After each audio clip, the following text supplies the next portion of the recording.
Hello बच्चों, let's see this question says the unit of rate constant of the reaction is mole per litre पर second, same for instantaneous rate and average rate. The third one is same for all reaction and not depend upon the nature of reaction, and last one is all of these. So the key concept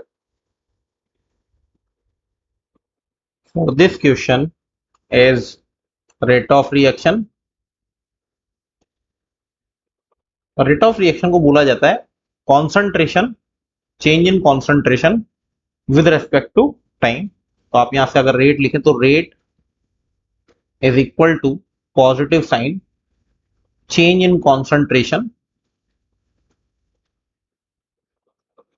concentration,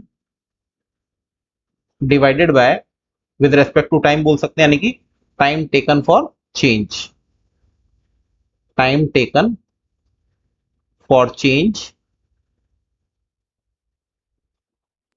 अगर यहां पे negative sign के लिए बोले तो negative sign represent the disappearance of reactant, क्योंकि reactant खत्म होगा रिएक्शन में. और positive sign represents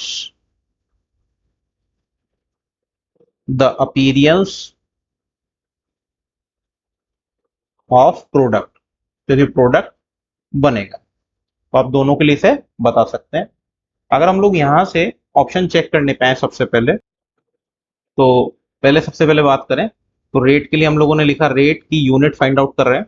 so change in concentration, change in concentration यानी कि आप इसको लिख सकते हैं मोल अपॉन लीटर में.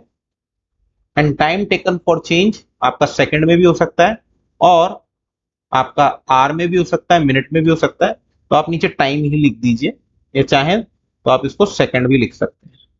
तो आपका यहां से पहला ऑप्शन तो बिल्कुल सही, मोल पर लीटर पर second.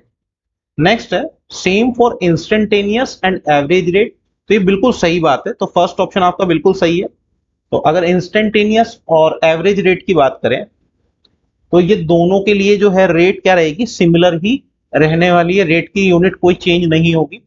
Same for all the reaction and not depend upon the nature of reaction, ये भी बिल्कुल सही बात है.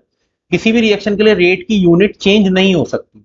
The unit of rate is always a mole per litre पर सेकेंड. तो यहां से एक ही ऑप्शन बनता है which is option 4. So the right answer of this question is option 4. Hope you understood it well. Best of luck.